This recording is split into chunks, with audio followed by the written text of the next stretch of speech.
ritual sholat ini kan ada kaitan sama reminding system pada time. Time bukan sebagai jam, tapi time sebagai gerak kosmos kan.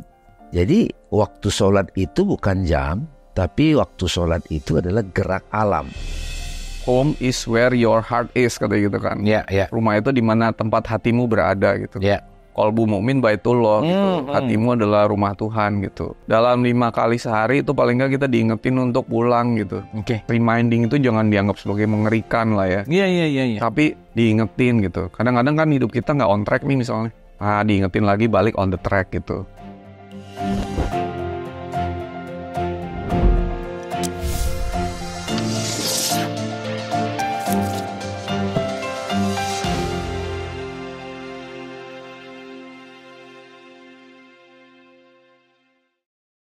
Assalamualaikum, selamat datang di Tiga Fakir. Nggak tahu apa-apa, nggak bisa apa-apa, dan bukan siapa-siapa. Masih bersama saya Abu, Sony, Dame. Oke, kita masih menyelami sholat.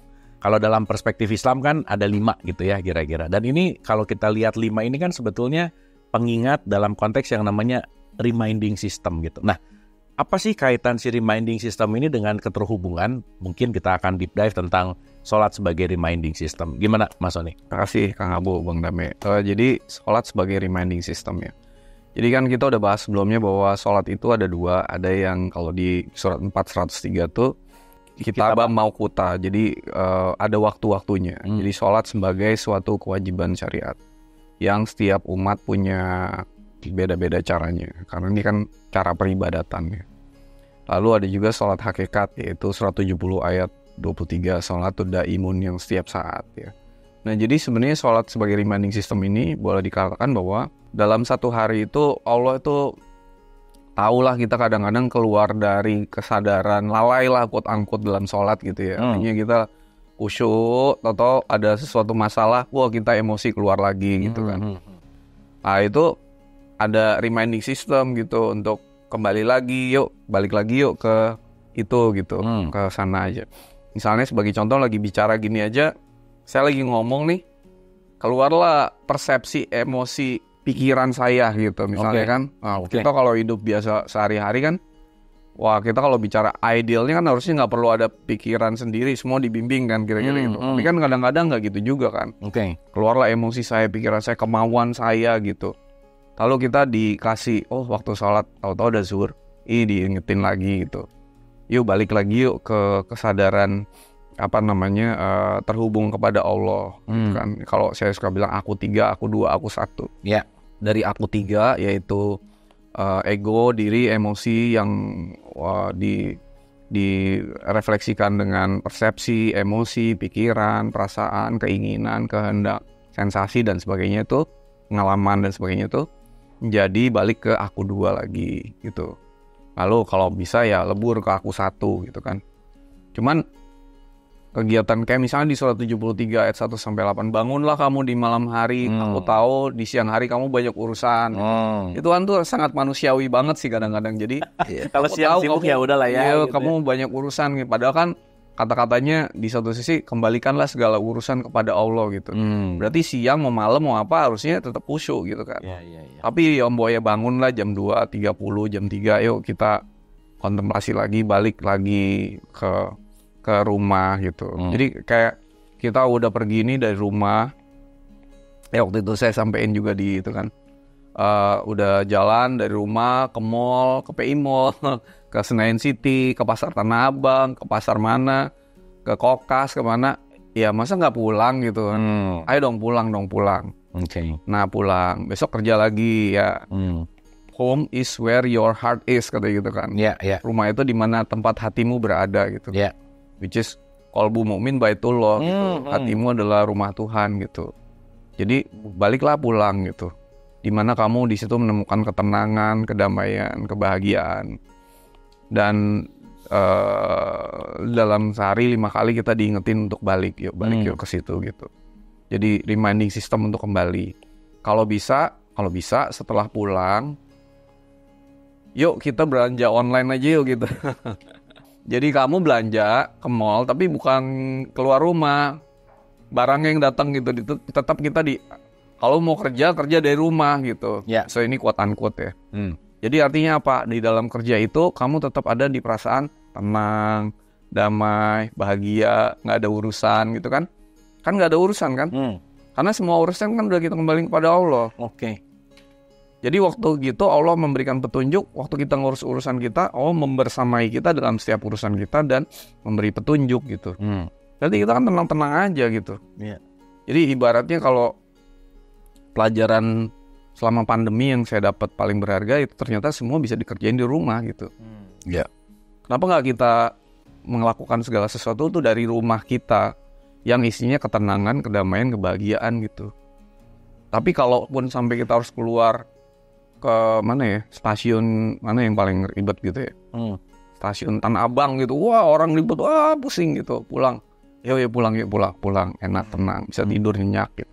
Jadi dalam 5 kali sehari itu paling nggak kita diingetin untuk pulang gitu. Oke. Lama-lama kita nggak usah kemana-mana, we do it everything from our home gitu, selalu di rumah gitu.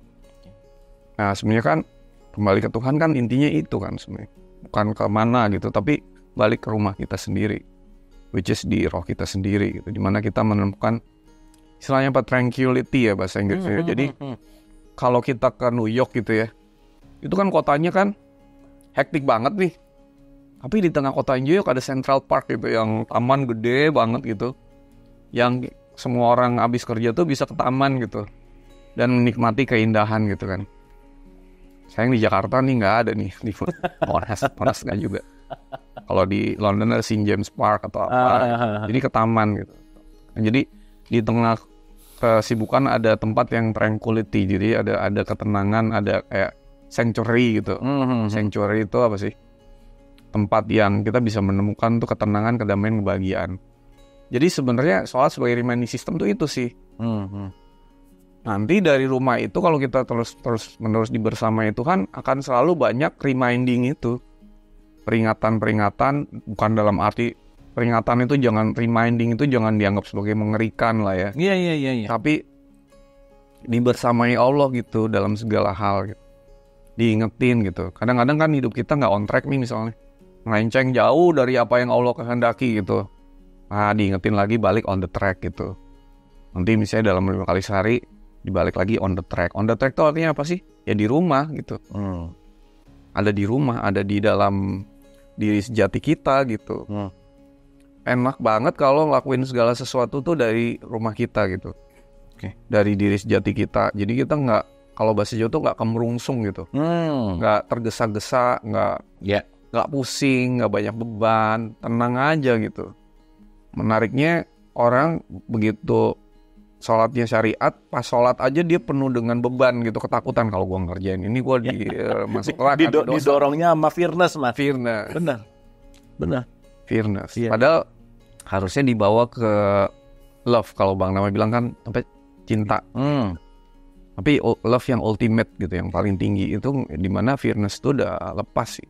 Nah, we are what we attract gitu loh. Jadi kalau kita itu selalu hidup dalam ketakutan, hidup kita akan menarik itu semua. Ketakutan, mengundang hukum tarik-menariknya kan gitu ya. Iya.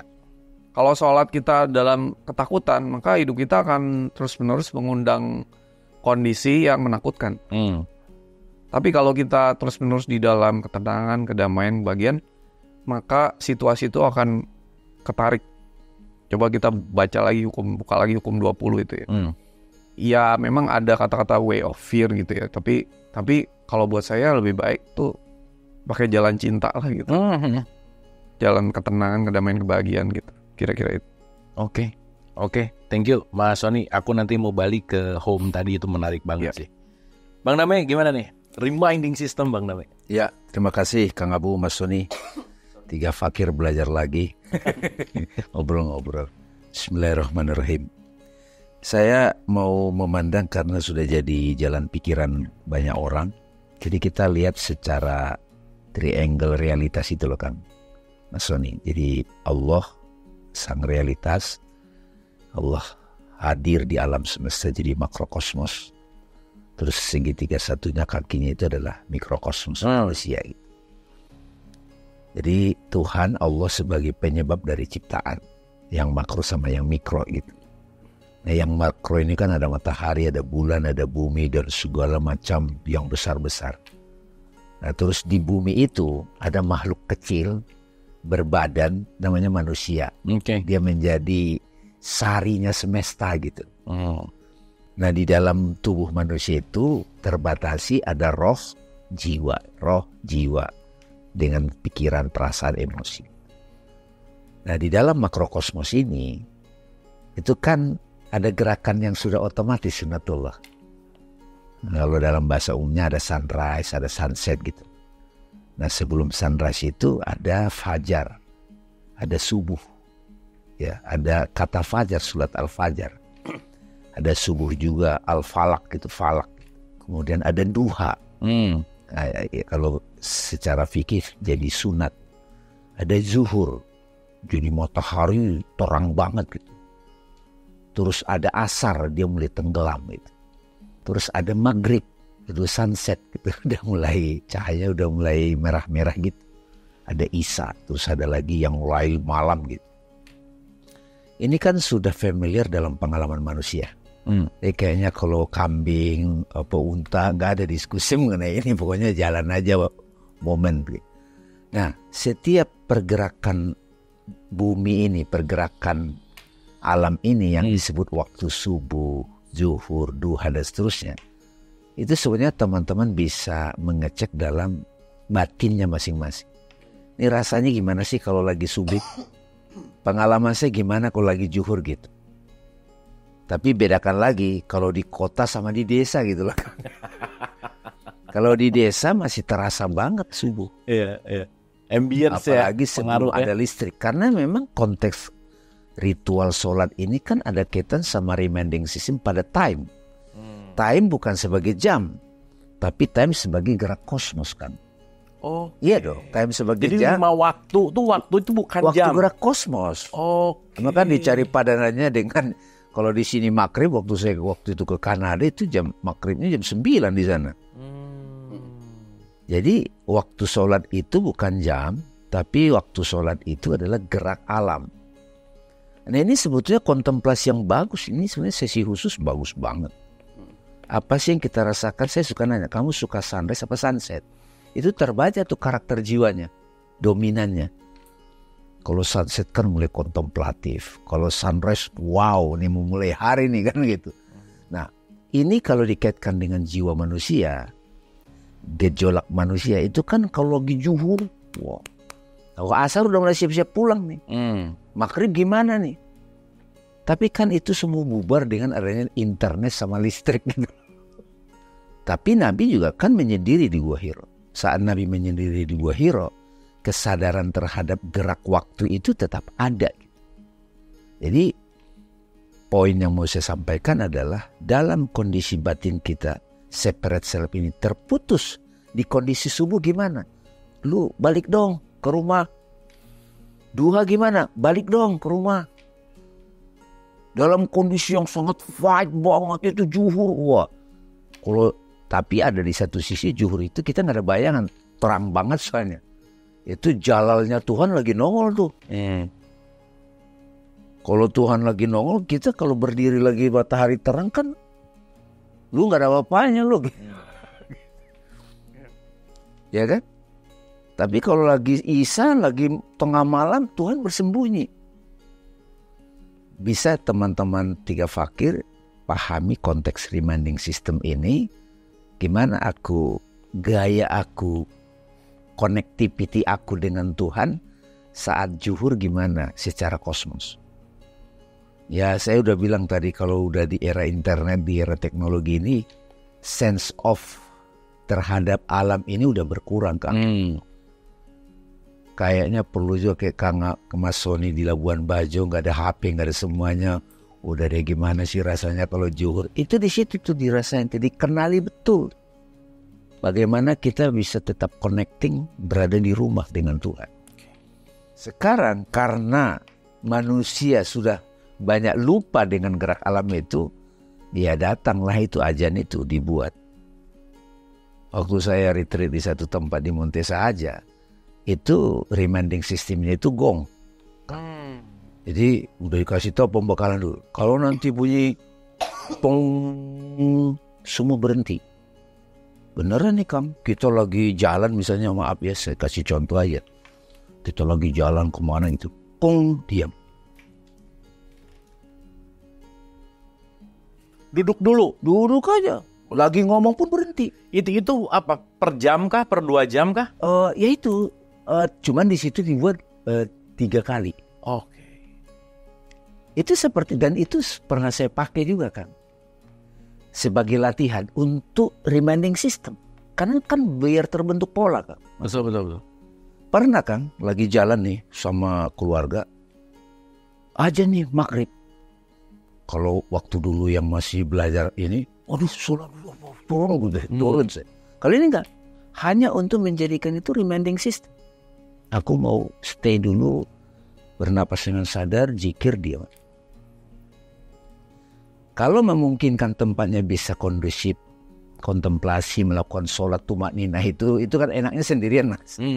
Saya lakukan, tapi kalau enggak ya sudah. Tapi saya jadikan itu reminding system. Dan itu enak selama seminggu. Kan itu kan membangun pola kan. Tuh. Sedang membangun, kalau dalam teori neuroscience itu sel-sel sarafnya dibangun gitu supaya dia ingat. Jadi betul-betul diam, malah lebih lama dari sholat pada umumnya ritual itu. Diam aja, baru jalan, pinggirin mobilnya. Tapi kan ya udah, ini dengan kesadaran aja gitu. Aku jadi ingat ini Bang Dame, pernah ada satu event di gereja. Itu di gereja tuh setiap berapa jam tuh ada bel. Teng. Iya, diam kan? Diam. Iya. Dan begitu ada bel, gak boleh gerak, ya diam gitu. Iya, diam. Gitu. Iya. Itu bagian dari reminding system. Reminding system. Dan kalau teman-teman 3 fakir mau praktek uji coba seminggu gitu, kan seminggu kan waktu penciptaan 6 hari, istirahat 1 hari gitu. Itu setiap ajan pakai aja sistem yang udah ada itu. Bagus atau tidaknya ajannya gak usah dikomentarin, nanti berisik lagi pikirannya kan gitu. Ini kuana anas yang ajan, jangan, kita susah nemu ajan kelas Bilal kan gitu. Kalau yang ajan Bilal itu Nabi juga terharu nangis. Jadi ingatan pada keterpisah kesatuan itu dapat gitu. Oke. Dan itu sebenarnya saya pakai dan it works. Jadi kalau nggak tahu kalau di perusahaan oke nggak itu kira-kira, cuman kan susah, harus dibangun sistem, reminding system. Karena kita kalau udah belajar seperti ini kan, ide-ide apapun itu dapat dari keheningan kan. Benar. Kalau lagi pikir, wah itu mandek sebetulnya. Ya, udah gitu dapat. Kalau ada beberapa teman yang pingin melanjutkan dengan melakukan seni persembahan gitu kan. Kan ritual sholat itu kan cara berdoa yang indah sebenarnya versi Islam. The beauty of prayer itu. Pakaiannya jangan asal gitu, jangan, itu nggak indah lagi. Tumanina itu indah. Ya. Keindahan dalam menyembah. Jadi saya sampai sekarang pun masih belajar Kang bagaimana ya tentu ada tradisi lain. Bahwa ritual sholat itu gerak itu ada keindahan dalam menyembah. Kayak orang manner gitu loh Mas. Ya. Kan kalau ada itu kan ada latihan, kalau makan malam itu duduknya begini, itu kayak gitu kira-kira. Betul. Agak kaku gitu, memang harus kaku kayak musik klasik. Beda sama jazz itu sudah hakikat dia kalau jazz. Gitu. Kalau klasik kencang syariatnya kalau itu. Nggak boleh salah kalau satu not pun nggak boleh. Nggak ada jamming gitu ya. Ya kalau jazz jamming kan. Nggak ada improve. Gitu. Iya. Jadi reminding system itu dari sisi waktu. Nah belum lagi dari sisi gerakan. Saya kan pernah bilang, ruku itu bagi saya reminding system untuk mengingatkan pentingnya rendah hati. Takbir itu berserah pasrah total pada yang maha besar. Reminding system. Jadi itu kayak kita ngedownload, mengingatkan diri kita. Sujud itu kita seperti kembali, urusannya kan kita pernah segala urusan diurus Tuhan. Waktu di perut ibu, itu segala urusan diurus Tuhan, itu enak banget. Nah ini kita mau belajar di rahim semesta ini, kita tetap sujud. Kan kalau posisi sujud itu seperti dalam perut ibu loh. Ya. Jadi kita sudah tahu. Nah kita mengingat lagi reminding system. Oh saya pernah kok. Semua saya serahkan pada Allah, aman-aman aja kan gitu. Iya kan? Itu sujud. Terus salam. Salam juga reminding system. Setelah kamu selalu terhubung pada Allah, pengaliran inspirasi, pengaliran kasih sayang, berkah, bagilah pada sekitar, salam. Damai kanan, damai kiri. Jadi gitu tadi ada reminding sistem waktu, ini waktunya break udah gitu. Terus ada dari gerakan, belum dari bacaan gitu. Kata-kata Allahu Akbar, Kang, itu bisa jadi reminding system. Iya enggak? Cuman kan orang sekarang ada salah kabar, Allahu Akbar menghancurkan orang kan ya. Penafsirannya bisa beda. Tapi orang yang mengerti Allahu Akbar, Kang, itu bayangkan kita menghadapi masalah sulit. Terus akal kita udah nggak sanggup menyelesaikan. Tahu-tahu di hadir Tuhan menjawab, ya nggak? Yang saya suka cerita Ibrahim, saking sulitnya dia mempraktekkan penyembelihan anaknya itu kan secara hakikat, ternyata Tuhan tidak mengecewakan Ibrahim. Dia takbir Allahu Akbar. Subhanallah, banyak sekali di situ. Dari mantra, kata-kata, gerakan, pose, waktu, itu komplit. Dan itu menurut saya itu ritual sholat itu kitab yang hidup sebagai laku. Kan kitab tidak selalu buku kan? Iya. Kayak kita Mas Sony kan pernah cerita kok borobudur kayak baca kitab katanya kan gitu. Itu dalam bentuk bangunan. Kalau ini dalam bentuk ritual itu kitab. Jadi kita dapat dalam satu momen tertentu, oh ini maksudnya takbir. Oh ini maksudnya. Tadi kan Mas Sony ngasih tumak nina itu. Itu tumak nina berarti saya percayakan hidup saya pada Allah. Dah. Ini mungkin pertanyaan yang banyak banget Bang Dame, mungkin tapi agak sensitif sih, tapi mungkin pengen juga dapat perspektif dari Mas Andi dan Bang Dame. Maaf ya, misalkan dalam tradisi Islam itu kan beda-beda ya. Ada 3 waktu, ada 5 waktu. Oh ini banyak banget nih. Iya. Ya kalau kita mau bicara dalam konteks fikih gitu. Berarti kalau sekarang kita ngerti di level ini, urusannya berarti kan bukan masalah 3 dan 5 gitu ya kira-kira. Ya. Nah cuman kan ini tetap jadi pertanyaan gitu Bang Dame. Mungkin dari Bang Dame dulu nyambung dikit gitu. Apa sih perspektif Bang Dame ketika ada yang nanya yang 3 salah tuh, yang 5 yang benar, ataupun sebaliknya jadi malah berantem urusan 3 dan 5 gitu. Apalagi nanti cross ke tetangga gitu. Kan itu cuma seminggu sekali gitu misalnya. Bang Dame, gimana tuh? Saya mempelajari hadis-hadis yang 5 waktu. Itu kan secara umum. Tapi saya juga mempelajari dalil nakli dari versi yang 3 waktu. Itu kan suka disebut kelompok Syiah atau kelompok yang di Syiah lah kalau dari sisi mazhab. Nah yang 5 itu kan Sunni gitu. Tapi yang penting dua-duanya punya dasar kan. Kalau kita sudah membahas tadi hakikat-hakikat tadi, otomatis tidak ada lagi perdebatan itu kan. Jadi terjadinya ngototisasi terhadap perbedaan pandangan itu karena dia nggak mainnya nggak jauh gitu loh maksudnya gitu. Benar. Ya kan mainnya nggak jauh. Benar. Ini kita udah kejauhan nih jika fakir yang nggak jelas ini. Iya benar. Cuma maksudnya itu masih banyak bergulir gitu Bang Dame. Jadi wah ini kayaknya ini jadi judgement kepada konteks di mana ya balik lagi kan reminding system yang 3 maupun 5 itu kan bukan esensi gitu kan. Apalagi 5 itu sudah terlalu sedikit kalau kita sudah bicara hakikat. Nah benar. 3 waktu tidak terlalu. Tapi kalau saya ditanya sama anak muda sekarang, misalnya nih, gimana cara mengajarkan anak-anak pentingnya keterhubungan? Saya nggak nyebut sholat dulu deh. Ya. Karena begitu kata sholat bayangannya gerakan. Padahal tadi dari bahas gerakan makna juga ada. Ya. Kamu gimana kalau ngecas dirimu biar fresh? Ya kan dia bingung. Mau nggak saya kasih tahu cara? Ya saya ajarkan dulu meditasi. Meditasi apa? Relaksasi. Relaksasi apa? Praktek napas sadar. Tiba-tiba dia mendapatkan dari praktek langsung itu kedamaian. Sebenarnya ini juga yang dilakukan dalam ritual sholat saya bilang. Ya kamu bisa lakukan berapa kali sehari dulu. Yang penting kamu HPmu dicas, batinmu dicas. Kayaknya sekali nggak cukup deh. Ya udah 2 kali.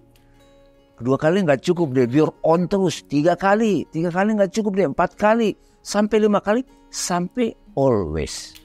Thank you Bang Dame, ini oke banget. Maksudnya sangat membuka kesadaran gitu. Mas Oni gimana Mas? Ya kan saya bilang bahwa segala sesuatu tuh kalau kita udah keluar rumah beraktivitas segala macam tuh ya pulang lah gitu kan. Jadi sholat sebagai reminding system tuh adalah peringatan untuk balik pulang ke rumah. banyak tuh saya bilang, wah hidup lagi capek-capeknya gitu. Bener. Ya lo gak pernah pulang sih, ya kan? Dia keluar rumah mulu gak pernah pulang, berbulan-bulan, bertahun-tahun. Lagi capek-capeknya masih ribut urusan 3-5. Iya, maksudnya hidup lagi capek-capeknya. Kamu keluar pergi kemana-mana, kamu gak pernah pulang. Begitu kamu pulang, kamu bisa istirahat, bisa tenang, bisa relax, bisa ngilangin semua itu gitu. Recharge kalau bahasa Bang Dame tadi. Iya. Jadi kalau kita udah bicara tentang ternyata pulang itu enak ya gitu. Ternyata besok-besok gue mau melakukan segala aktivitasnya dari rumah deh gitu. Ya kita bicaranya udah bukan reminding system 5 kali lagi. Yes. Tapi setiap saat gitu. Jadi Tuhan ngingetin kapan? Ya setiap saat. Kadang-kadang kita ingat untuk keluar, tapi masuk lagi deh, balik lagi. Saya lagi ngomong gini. Saya sedang melakukan podcast gitu. Saya ngomong gini, saya sedang melakukan podcast. Itu saya dalam kalimat itu saya lagi keluar rumah tuh. Tapi kalau saya bilang saya nih, nah Bang Lawi bilang diem dulu ya. Sedang melakukan podcast nih. Jadi di tengah itu ada jeda, saya pulang dulu bentar gitu loh. Saya tenang dulu, damai dulu, bahagia dulu gitu. Nah nanti kalau saya udah terbiasa dan terlatih untuk mengenali rumah itu di mana, artinya saya nggak pernah bilang hidup kok lagi capek-capeknya itu udah kata-kata itu udah hilang. Hidup tuh enak banget gitu, tenang, enak, semua diurus gitu kan. Nyata semua berjalan dengan enak, lancar. Lama-lama waktu saya ngomong satu kalimat itu aja, saya di rumah terus gitu, nggak pernah keluar gitu, nggak pernah jadi sibuk, nggak pernah jadi mikir berat-berat gitu, kira-kira gitu. Nah kalau udah kayak gitu, udah nggak relevan lagi ngomong mau sholat 3 waktu, 5 waktu, berapa waktu gitu. Nah intinya kan kalau syariat itu kan ikutilah satu syariat 4518 dan jangan berselisih 2267 gitu. Jangan berselisih. Begitu berselisih kita keluar rumah lagi dong gitu. Tapi ikut satu syariat dengan konsisten gitu. Jangan hari ini kamu 3, besok 5, besok lagi 1 gitu ya. Suka-suka kita nggak juga sih. Cuma nggak jadi beban lagi gitu. Kayaknya kalau sosial tuh urusannya sama netizen aja sih. Saya mau tambahin ini, boleh ya? Gimana Bang? Jadi saya kalau di ngobrol sama anak muda, saya selalu menyarankan nonton Kung Fu Panda. Kung Fu Panda 1, 2, 3 sampai 4 kan sekarang.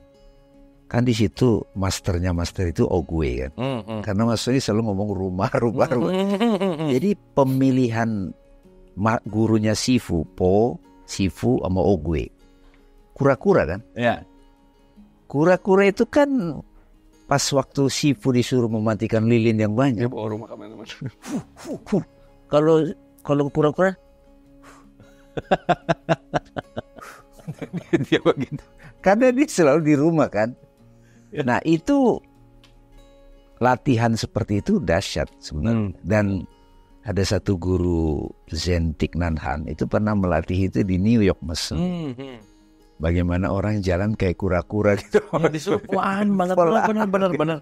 Walking meditation tuh. Ada. Kura-kura, mengapa jalanmu lambat? Apakah tidak dapat lebih cepat gitu? Iya. Bagaimana ku dapat berjalan cepat? Rumah yang ku bawa amat berat. Anak saya waktu PK. Benar. Iya benar ya. Tapi paham poinnya ya.